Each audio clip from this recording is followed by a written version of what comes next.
Have you ever imagined that with nothing more than a handful of salt, you could shift the course of your destiny?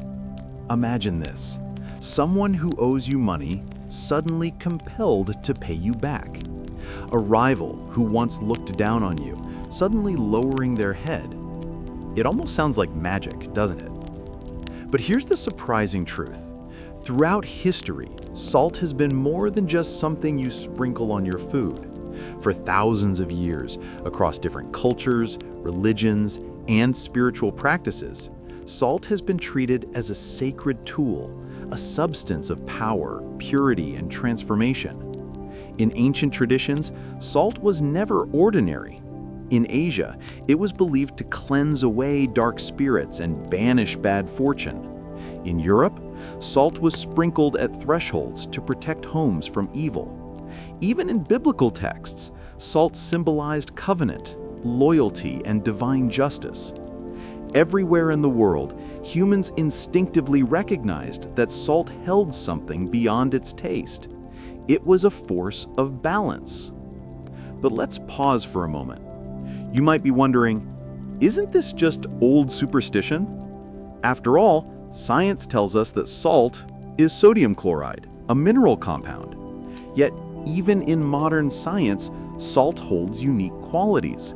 It preserves life, prevents decay, kills harmful bacteria, and balances our body's fluids. If salt can preserve food from rotting, purify water from impurities, and maintain harmony inside your body, then is it really so hard to believe that it could also influence the unseen energy around you? And this is where it gets fascinating. Salt is not only a physical purifier, it has long been seen as a spiritual purifier.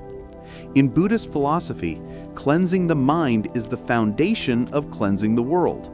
Salt became a symbolic extension of this truth. When you wash with it, scatter it, or even place it at your doorway, you are symbolically and energetically removing the dirt of the unseen. You're not just cleaning your house, you're clearing your karma. So here's my promise to you. Stay until the end of this video, because what I'm about to reveal is not just a random ritual or a piece of folklore. It's a powerful practice that blends ancient wisdom, Buddhist insight, and even scientific reasoning. By the end, you'll understand exactly why such a simple act as writing your name and placing it in salt water, or even keeping salt at your entrance, could be the very shift that changes the flow of energy in your life. Maybe it helps you recover what is owed to you. Maybe it protects you from enemies. Or maybe it simply opens the door for abundance, peace, and clarity to flow back into your home. One thing is certain: when you treat salt as more than just seasoning, when you see it as the bridge between the visible and the invisible, you open yourself to transformation. So ask yourself now, is your salt just sitting in the kitchen? Or is it waiting to unlock a deeper power in your life? Salt is one of those rare substances that transcends culture, geography, and even time itself. Everywhere in the world, people have recognized salt as something far greater than just a flavor for food. Salt is a symbol of purification, protection, and the power to drive away negativity. It is simple, yet sacred, ordinary, yet mystical. In ancient Rome, salt was so valuable it was once used as currency. The very word salary comes from the Latin salarium, a payment given to soldiers to buy salt. But beyond its material worth, the Romans also believed salt could ward off evil spirits. At banquets, they placed bowls of salt on the table as a symbol of friendship, loyalty, and divine protection. In Japan, the tradition of using salt in spiritual practices is still alive today.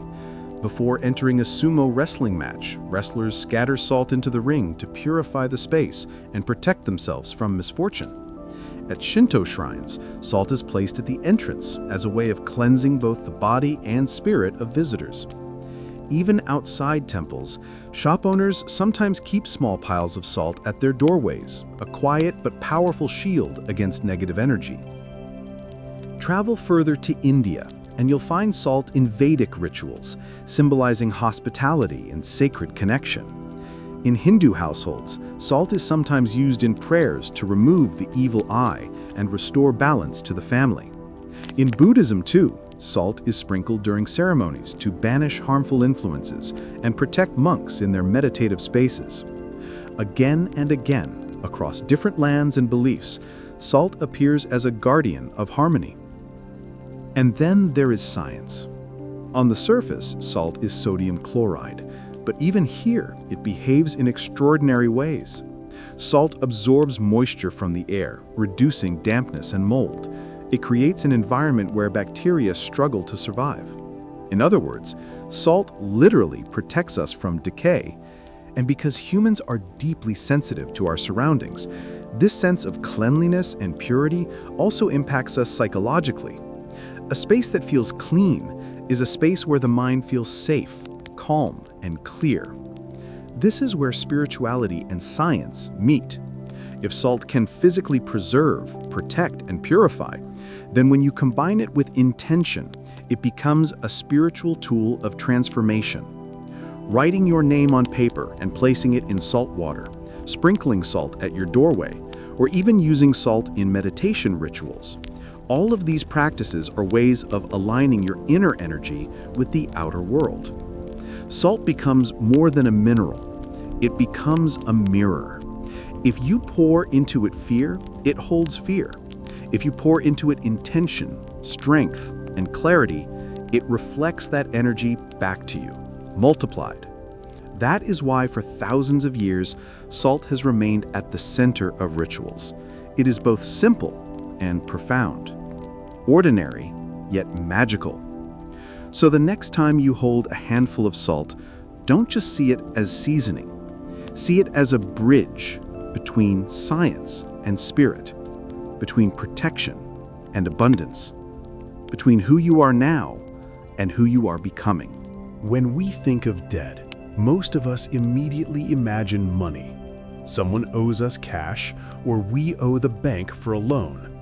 But in Buddhism, the meaning of debt reaches much deeper than finance. A financial debt is only the surface. Beneath it lies what Buddhists call karmic debt, an imbalance of energy between two beings. Whenever we take more than we give, whenever we act with greed, anger, or ignorance, we create a gap in harmony. That gap does not simply disappear. It lingers, waiting for balance to be restored. This is why in Buddhist philosophy, if someone owes you money and refuses to repay, it is not only a matter of economics. It is also a reflection of unfinished karma between you and that person. The frustration you feel, the anxiety it stirs, are not random. They are signs of an energetic knot, a lesson that your soul is being invited to unravel. In this way, debt is not punishment, but a teacher, pointing out where attachment and imbalance still live inside us. And what about enemies? We often wish our enemies would disappear, that those who hurt us would suffer. But the Buddha taught something radical. Our enemies are also our teachers. They mirror back the emotions we have not mastered yet: anger, resentment, fear. Each time an enemy crosses our path, it is life asking, can you let go? Can you choose compassion instead of hatred? Still, Buddhism does not deny the reality of negative energy. When someone carries envy, hatred, or ill intentions toward you, that energy can indeed affect your life. Enemies are not just spiritual metaphors, they are real signals that toxic vibrations are circling your space. This is why in many traditions, people turn to rituals, like using salt or water to purify their environment. These rituals are not about magic tricks, but about training the mind. They remind us the outside world changes when the inside world is ready. The Buddha once said, "No matter how long a debt remains unpaid, it will return to the one who owes it." The same applies to conflict. Unresolved karma always finds its way back to balance, whether in this life or another. That is why practices like meditation, chanting, or even symbolic rituals with salt exist, to prepare our mind to accept balance, to let go of bitterness, and to create the conditions for harmony to return. So the next time you think about someone who owes you money, or someone you consider your enemy, try to look deeper. Ask yourself, what lesson is this showing me? What imbalance is being revealed? The ritual is not meant to force the other person to change. It is to help you transform your inner state. And when your inner state shifts, the world around you begins to shift as well.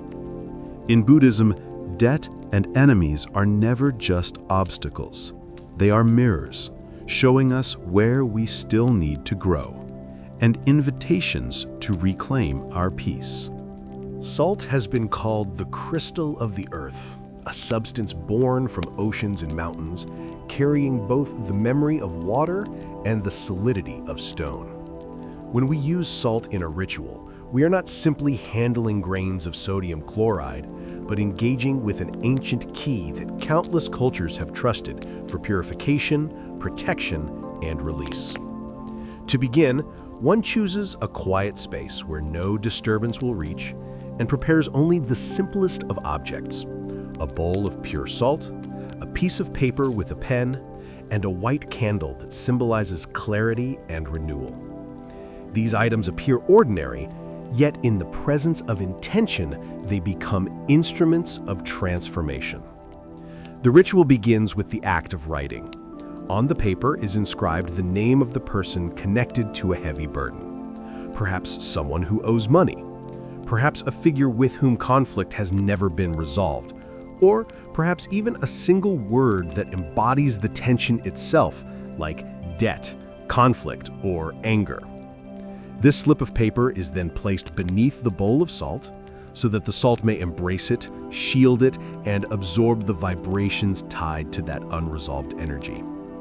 Around the doorway or the meditation seat, salt is sprinkled in a thin circle, forming a boundary that quietly declares no more of this energy may pass through. Once this circle has been drawn, the white candle is lit, its flame flickering like the small but powerful spark of clarity in the darkness. Leaning close to the salt, one whispers words of release, not as empty phrases, but as a direct offering to the listening universe. I release all old debts. I free myself from what is not mine to carry. I invite balance and fairness into my life. These words can be shaped differently, but the essence must remain, a declaration of liberation. The bowl of salt is left to stand through the night, while the mind and body rest.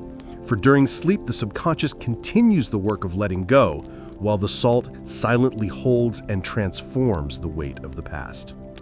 At dawn, when the new day is born, the salt is taken outside and discarded, away from the home, perhaps poured into flowing water or scattered onto the earth, carrying with it the old energy that no longer serves. This disposal is not an act of rejection, but one of closure, a symbolic burial of burdens. In truth, the ritual is not about controlling others or forcing repayment. It is about reclaiming equilibrium within. Buddhism teaches that every unresolved debt, whether of money or of the heart, is a tether that binds us. And the practice of salt, joined with mindful intent, becomes a gentle blade that cuts these cords. The effect is both sacred and simple, for it does not rely on magic, but on the alignment of heart, mind, and nature. By surrendering bitterness and embracing balance, one opens space for blessings to flow in unexpected ways.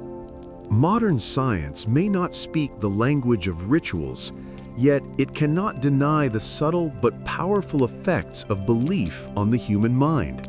Psychologists often refer to this as the placebo effect, the mysterious ability of the mind to transform expectation into reality. When one performs the salt ritual with genuine conviction, something begins to shift internally. The act of preparing a bowl of salt, of writing a name on paper, of whispering words of release. These are not random gestures, but carefully structured signals directed at the subconscious. To the logical brain, it may appear symbolic, but to the deeper layers of the psyche, it becomes a command. The mind accepts the ritual as proof that resolution has already begun, and from that acceptance flows confidence, clarity, and strength. This is why someone who once felt powerless before a debtor may suddenly find themselves speaking with a firmer voice, holding eye contact longer, or negotiating with unexpected determination. The ritual itself does not force the other person to act. Rather, it reprograms the way you show up in that interaction. And here lies the hidden science. Body language, tone, and micro-expressions are often more persuasive than words. When belief fills your posture, the other person unconsciously senses authority and fairness, and their own behavior shifts in response. Salt, in this sense, becomes less of a supernatural tool and more of a psychological amplifier, a visible, tangible anchor that reminds your mind of the power it holds. Neuroscience supports this idea. The brain thrives on symbols, and rituals are nothing more than symbols brought to life. By combining a physical act with an emotional intention, we create what researchers call an embodied cognition, where thought and action fuse together to strengthen memory and resolve. The whisper over salt, the act of discarding it at dawn, is a way of telling the subconscious, the old cycle has ended and a new one begins. It is in this quiet conversation between the conscious and the unconscious that true change is born. Thus, while skeptics may laugh at the simplicity of the ritual, those who have lived through its effects know that transformation is rarely about external magic. It is about awakening the inner resources that have been waiting all along. Salt, then, is not just a mineral. It is a mirror, reflecting back the belief that you are ready to stand stronger, speak clearer, and claim the balance that life owes you. Stories often carry more power than theories because they allow us to step into someone else's shoes and feel the transformation with them. Let me share two simple yet striking examples of how the salt ritual can ripple into everyday life. The first story is about a man who had been struggling for months to get back the money he had lent to a close friend. Every phone call ended with excuses. "Next week, I'm still waiting for a payment, please be patient." The man grew frustrated and drained, not just financially, but emotionally. One evening, he decided to try the salt ritual he had heard about. He wrote the debtor's name carefully on a slip of paper, placed it beneath a bowl of pure salt, and whispered the words of release. "I return all old debts of karma, and I welcome fairness into my life." The ritual itself was quiet, even ordinary, just a man in his room, salt crystals glistening in the dim light. But the next morning, something shifted. When he picked up the phone, his tone was firm, his words clear, and his hesitation gone. Instead of pleading, he spoke as though repayment was inevitable. To his surprise, the friend on the other end didn't argue. He simply sighed and said, "All right, I'll transfer it today." Within hours, the money arrived. The salt had not forced the repayment, but it had transformed the man into someone who demanded and deserved fairness, and that energy could no longer be ignored. The second story is quieter, but just as powerful. A woman lived in a small neighborhood where one particular neighbor constantly stirred conflict. Complaints about noise, petty arguments over the fence, harsh words at every encounter. Tired of the negativity, she chose a different approach. One evening, she sprinkled a thin line of salt across her doorstep, whispering her intention to block out hostility and invite peace. To anyone watching, it looked like nothing more than housework. But in the days that followed, she noticed the air felt lighter. The neighbor, once so eager to provoke, grew strangely silent. The arguments stopped, the glares softened. These stories may sound unbelievable, but that is the nature of rituals. They work in ways that bypass logic and speak directly to energy, emotion, and perception. What makes them memorable is not the salt itself, but the transformation it represents, from hesitation to confidence, from conflict to peace. That is why people who try it often say, "It wasn't magic, it was me finally stepping into my power." In Buddhist philosophy, the idea of debt is not limited to money. A financial debt is only a surface-level reflection of a deeper imbalance in energy and karma. The salt ritual, therefore, is not about forcing others to bend to your will. Instead, it is a way of bowing before yourself, acknowledging your own fears, attachments, and anger, and then rising with greater strength and clarity. Rather than demanding that others kneel, the practice gently teaches you to kneel to your own truth, to face what is within you, and from that grounded place, you stand taller. Buddhism reminds us that every conflict and every burden we carry is, at its core, a lesson. The person who owes you money is not just a debtor. They are a mirror, reflecting back your ability to assert yourself, your patience, and your relationship with trust. The enemy who causes you pain is not just an adversary, they are a teacher, testing your capacity to let go and maintain compassion even in the face of negativity. If you see them only as obstacles, you remain trapped. But if you see them as guides, even unwilling ones, you free yourself. The ritual with salt is powerful precisely because it embodies this teaching. When you pour salt with intention, you are not casting a spell on someone else. You are resetting the balance within your own heart. And when your energy is balanced, life itself flows differently. Money finds its way back to you, not because the universe suddenly changes its rules, but because you act with clarity, confidence, and calm. Enemies lose their power over you, not because they have disappeared, but because you are no longer feeding their hostility with your fear or frustration. The true lesson, then, is simple but profound. When the mind is at peace, debts begin to resolve themselves. When energy is aligned, prosperity naturally flows. Just as salt purifies water and preserves food, it also reminds us that purity of intention preserves our path. And when we walk that path with awareness, what once felt heavy and unjust becomes lighter, and what once seemed impossible begins to unfold with ease. Salt is far more than a seasoning for food. It is a tool for the mind, a mirror for intention, and a symbol of transformation. Across cultures, it has always carried the power of purification, protection, and renewal. And in this simple ritual, it becomes a reminder that true change does not begin outside of us, but within. When you perform the salt ritual, you are not merely scattering grains of white crystal. You are declaring to yourself that you are ready to reset the energy around you. It is a conscious choice to let go of debts, emotional, karmic, or financial, and to open the doors for fairness, balance, and prosperity to return. Even if the outer world moves slowly, the inner shift happens instantly. Your voice becomes steadier, your presence firmer, and your ability to call back what is yours grows stronger. So here's your invitation. Try the ritual tonight. Take a small bowl of salt, write down the name of the person you wish to release or reclaim balance with, and let the grains absorb your intention. Watch closely in the days that follow.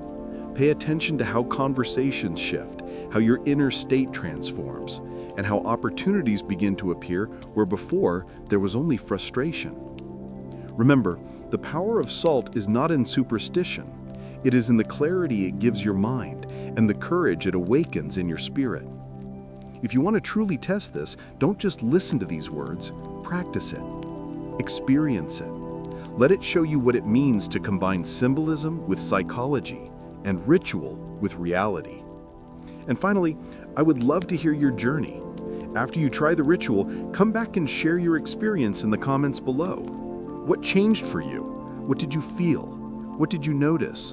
And if this teaching resonates with you, leave a simple phrase as your affirmation. I am ready to attract justice. Because sometimes the smallest action, even just a pinch of salt, can shift the entire flow of your life.